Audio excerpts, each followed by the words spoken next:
Phyrexian Altar, Captain Sisay, OG Aura Shards. These are just a few of the impactful cards to come from MTG's 21st expansion, Invasion. But we're not talking about the expensive commander cards that came out of Invasion today. Instead, we're going to talk about the sleepers, the lesser known and much more affordable cards that came out of Invasion. The video starts right now.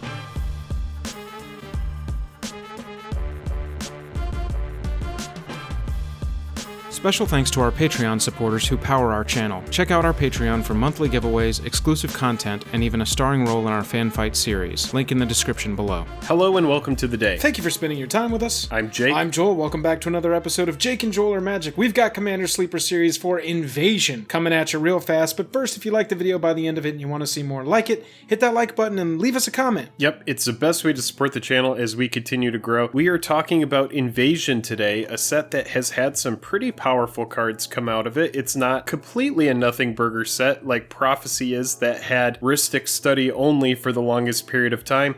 Today we're talking about a set that's pretty fun, and I believe, Joel, this is a set that you started playing in. Is that correct? That is correct. Invasion, Plane Shift, and Apocalypse hold a special place in my heart.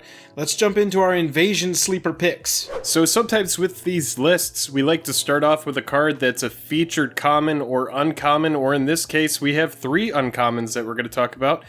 These are cards that are all cheap, so one thing about the Commander Sleeper series, all of the cards that you're going to see on here are going to be cheap cards. Most of these could be acquired for like $2 or $3 or much less. Yes, Seers Vision is our first uncommon that we're going to start off with our Invasion video. 1 black, 1 blue, 2 other for an enchantment that just says all opponents play with their hands revealed. All y'all, show me what you got. I get to stay secret. Everybody else and me gets to know all of your secrets. You can sacrifice Seers Vision to look at target player's hand and choose a card from it. That player discards it. Play it at instant. You can't play it at instant speed. It's only sorcery speed for that ability. However, this card represents a lot of information for 4 mana on an enchantment that is probably not... I mean, once it's hit the battlefield, why would you want to remove it? It's like wasting a removal spell on this to get rid of it. But then later on, you can pick whichever card you want and say, oh, you're about to combo off? I'll take your combo, please. Yeah, it's kind of redundant in a way that you look at their hand. It says look at their hand even though you already know what's in their hand. Yeah. But I do think for a card that's like 50 cents, this is definitely notable, and I do love that art. Oh my god, it's Rebecca Guay art on an enchantment from the set. That's how you know that it is good. Shivan Harvest is our next uncommon. Love this card. 1 red, 1 other enchantment. So it's, what's the word? It begins with an S. Sticky! Everybody It's drink. a sticky card. It's difficult to deal with. 1 red, 1 other. Sacrifice a creature, that does not say non-token creature, to destroy target non-basic land. That Cabal Coffers. Anything that Azcanta that's been flipped. That Gaia's Cradle, any of those cards, any of these big, powerful, non-basic lands, even if it's just a shock land or any kind of castle. One of their 2 blue sources. Kill both their blue sources. Get them off a color. You know what I'm saying? You know, you put this into a goblin deck, and I was checking on prices of these cards earlier. This card is like 35 cents. It's like 50 cents. And it just says destroy target non-basic land by sacking a dude. There's so many tokens. This is just going to live in your 99. So you could put it in a deck where you can tutor it up easily. You could put it into anything that runs red. And then just simply by sacrificing a token, something very meh, something very medium, something that you can come up with easily, you're destroying every non-basic land on the battlefield until they remove this card. It's huge. There's a commander in Commander 2020 named Xyrus the Writhing Storm, and it says whenever your opponents draw a card, besides the first card they draw at the beginning of their draw step, make a 1/1 snake, and it's got red in it. So you're I can't think of a better payoff. That's what I'm saying. Pay 2, sacrifice a 1/1 snake, destroy a target non-basic land. You're just, I mean, it's a machine gun. They've got to answer this. Shivan Harvest is going to come a-calling. And this is an uncommon. Right. And another thing, this card, oh man, if you want to find the foil of it, because I think that you should find the foil. The foil's around $6 or $7, but the regular version is around like 40 cents.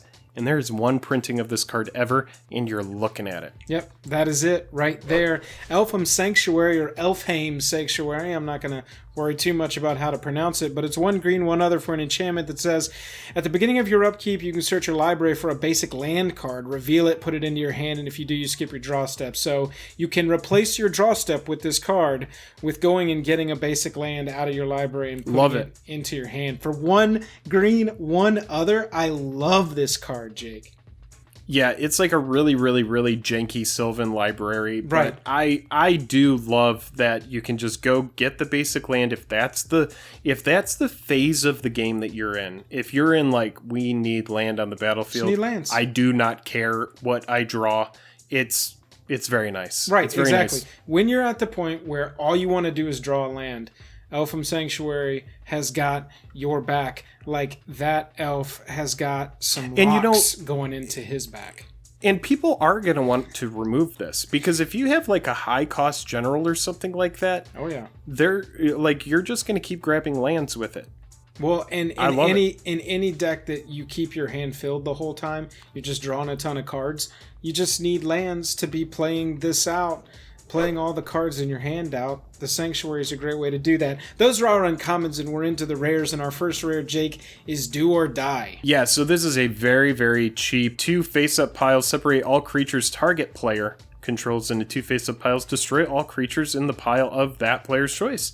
They can't be regenerated, so obviously you put biggest threat and biggest threat in different piles. Right. And it's like a very, very cheap half board wipe. 1 black, 1 other. So it's very much just like, if somebody's going wide, you have to think in EDH, you're normally playing in a multiplayer setting, and somebody's going to be going wide, somebody's going to be playing some big stuff, somebody might put 2 combo pieces on the battlefield, and now you're able to play Do or Die for 2, rather than, Damnation is going to clean everything up for 4 mana, and there's other board wipe effects that are going to do it as well. Toxic Deluge is going to do it for less, for 3 mana, but Do or Die, I do think that there's merit to include this card, just because it's very niche. There's only a couple printings, if I remember correctly, but I think it's worth noting, being a card that's around like 30 to 50 cents. I like this card because the floor of it is essentially destroy the second best creature and some other stuff that your opponent controls. Obviously it's not going to get their best thing,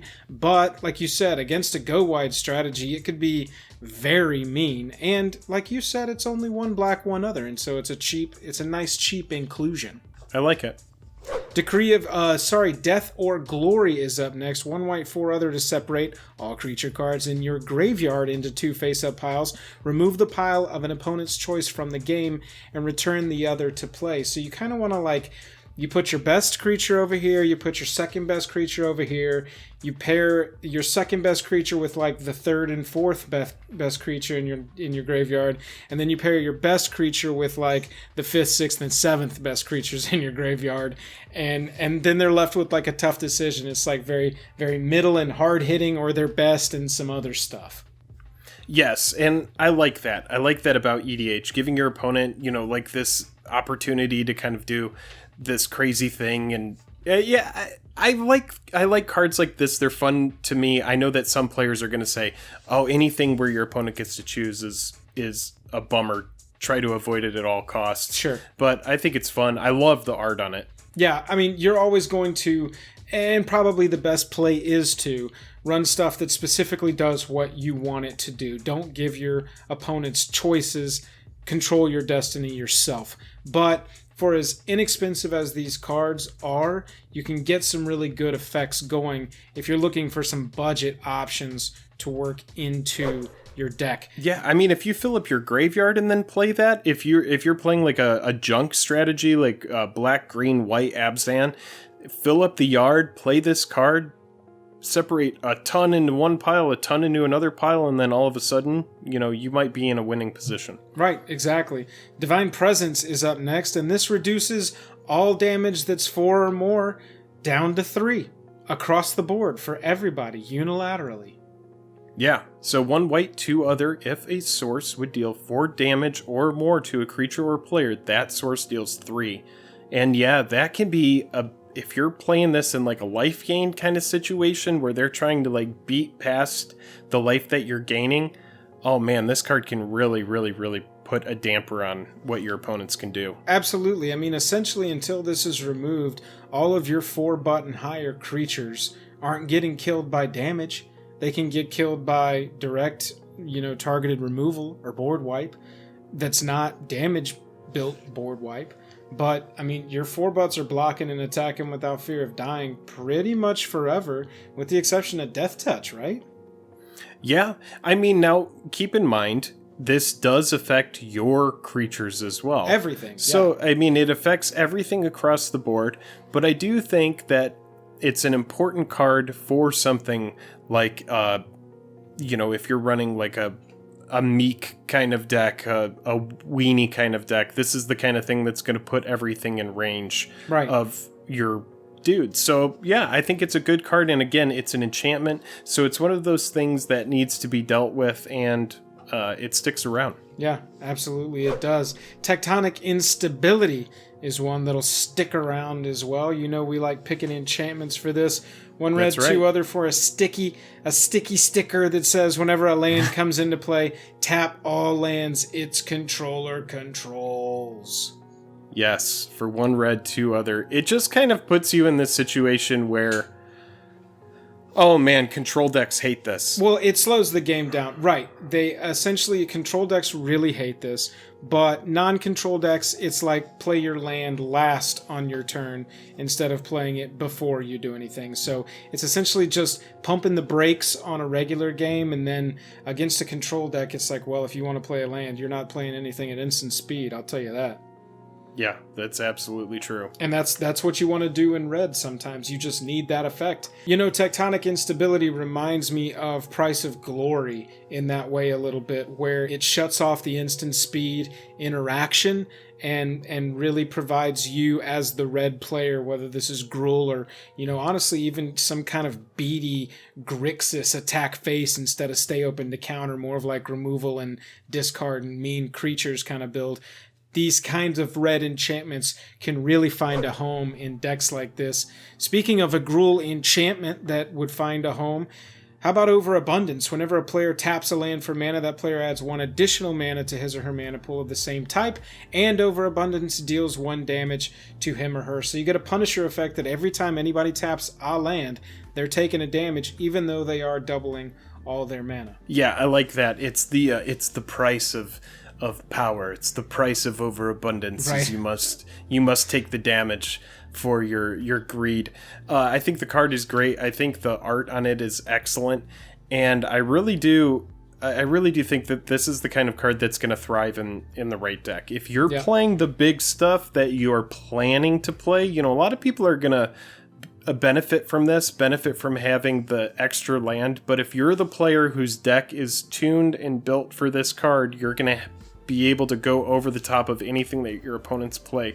You just do bigger, badder stuff. That's right. I'm looking at this in like a Rurik Thar Gruul build 100%. That's doing a ton of damage already. I'm looking at this in really any Jund build that's more aggressive Jund, that's really trying to attack in the air and Banefire people down, and Sure. X spells love this card. It's just like Rites of Flourishing. Normally your opponents want to remove these kinds of effects because they know that you're built to take full advantage of them, whereas for them it's going to double mana, yes, but they may not be coming to the party with a bunch of X spells and the ability to cast 10, 12 mana spells as soon as they've got Overabundance and 6 lands. Big fan of that card. I love another enchantment coming up here, Reckless Assault. And remember, the important thing about enchantments is that 3/5 of the color wheel have a lot of trouble with them. Red, black, and blue. Blue can bounce them back, but red and black, they're really dead in the water. Once an enchantment resolves against those colors, unless you have something like a Chaos Warp to throw the card back into the deck and then put a different permanent on the battlefield, a lot of the enchantments are going to stick. This one is Reckless Assault, 1 red, 1 black, 2 other. Enchantment, just simply you can pay 1 mana to pay 2 life, and Reckless Assault deals 1 damage to target creature or player. Yep, if you're using black for some lifelink, this is going to be absolutely awesome in your deck because you're paying 1, you're paying 2 life, and you're just sniping things down. I'm a big fan of Reckless Assault for that fact. With the red, it can finish off those little points of damage. And honestly, if your opponents are getting into it against each other and, you know, somebody 6/6 blocks a 5 power, and all you got to do is, well, I'm going to go ahead and pay 1 and pay 2 life and finish that creature off. And that's 100% how this card needs to be played. Exactly. You don't want to be sinking tons of life in unless you have to kill off something big. You want to be this card that's just like, and we ping here to finish this, and we ping here to finish this. And if you do have a lot of life gain, then, you know, go ham. If you can win the game with it, go for it. Right, yeah. It's just one of those cards that burns you down. Vile Consumption. We got Dimir +1 for an enchantment that says, all creatures have, at the beginning of your upkeep, sack this creature unless you pay 1 life. Stacks. Stacks in a control build colors. Brutal. It is a card that hoses token decks. Absolutely hoses them. Because they've suddenly got to start making some very, very specific decisions about like which 5 they want to keep. Because they're going to be losing 5 at the top of every turn.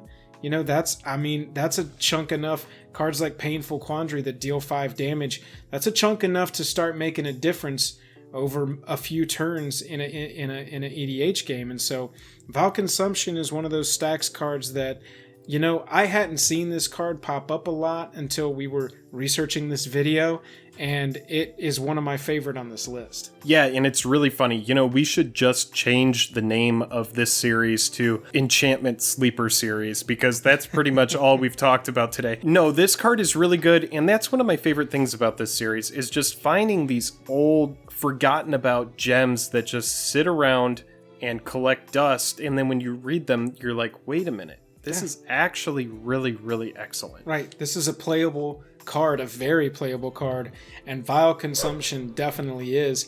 Here's an artifact featuring some old main characters. Yes, Sabu's Web. 2 mana for an artifact. When it comes into play, draw a card, so it cantrips itself, and lands with an activated ability that doesn't produce mana, don't untap during their controller's untap steps. This is pretty huge. I mean, it's shutting down any of the defensive lands that remove things from attack. It shuts down any of the cards that are, you know, put 1/1 counters onto your commander as they come into the battlefield. Right. Any of the token creators, any of the scryer lands like Castle Vantress, things like that. Honestly, all of the castles get shut down by this, and those castles have become pretty widely played. That's right. It's a cheap artifact. It's a Staxy card. You don't want to run this in your aggro deck, obviously. You know, this is just a utility card when you're trying to stuff as many stacks effects as you can into a deck, and every little one helps, regardless of if it specifically is helping in that moment. Sabu's Web replaces itself. Love that it cantrips. Right. It's great. Yeah, I mean, that's really what moves it into playable for me, because sometimes you're going to blank on this ability. A lot of the best ones, like Cabal Coffers, they're producing mana. Get around it. Right. Yeah. And so Guy's it's not Cradle. going to... Yeah, exactly. Yeah. It's not really going to punish some of the most powerful ones, Temple of the False God, but it is going to punish some of the more utility stuff that players will play. Yeah, and when you're playing against certain decks, you know, when you're playing against like a monocolored deck, a lot of the creativity and variation pops up in the mana bases, because you don't have to think about, oh, well, I need a certain amount of lands that tap for all colors and a certain amount that tap for all of these. You're able to kind of just jam in as many good, like Mystifying Maze, Maze of Ith, all of these kind of things. And this is a card that just hoses those effects. Yeah, I like that. Absolutely. And look at that bad guy in the middle of all those good characters.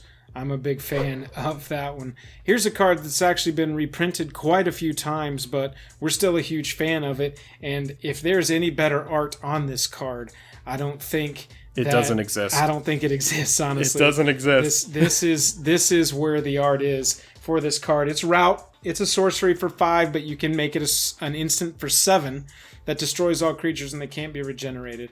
I want to say just recently I was looking for an instant speed destroy all creatures to take advantage. Oh, Athreos, because Athreos comes in, puts the coin counter on at the end of your turn, and so you can't immediately like put the coin on, save something, destroy everything. Right. Wow. Here it is right here. You need, what, 7 plus, you need 13 mana to pull that off? But, hell yeah. Instant speed, Wrath. Love it. No, dude, I think it's great. And again, I love the art. And if you are sitting there going, okay, guys, now come on, route, it has been reprinted. Lots. We're showing you the OG art. Yeah. So if you want to go get the OG foil, if you want to go get the OG art, back when art was just absolutely all over the place, and I'm not saying that's not like taking shots. This is an amazing piece. Yeah. But you can just see like where the art direction has gone with Magic the Gathering over the years. If you're really trying to go back to that old kind of like vintage look, I can't think of a better copy. Well, and the influence that digital has had on the art on MTG cards, you know, that wasn't as hugely prevalent back For sure. then. It looked, you know, a lot of the digital art then looked very computer generated and kind of like, you know, Transformers Beast Wars. But now this can be replicated digitally, the hand-drawn look, but just this castle getting attacked by these Phyrexian glider things and these you know, citizens. Like, I don't know what kind of day you're having. I don't. It depends on where you are in your life. I don't know what you're going through, but it's not nearly as bad as what's going on in the art of this card. Yeah, just think that my life isn't as bad as Route right now. Spirit of Resistance is another enchantment, Jake. Yes, 1 white, 2 other. If you control a permanent of each color, prevent all damage that would be dealt to you. So this card's getting played in a 5-color deck. That's pretty obvious. But once you get, you know, Sphinx of the Guild Pack or any Sliver Overlord or Queen or whoever onto the battlefield, drop this thing, you know, any attacks that come at you, you're just going, all right, take it. 0 damage. Yeah, and turn. And that's, you know, and in this deck, you're going to be running any kind of like, I don't know, enchantments like Aura Shards, whatever right. aside from, you know what I'm trying to say. Yeah, but absolutely.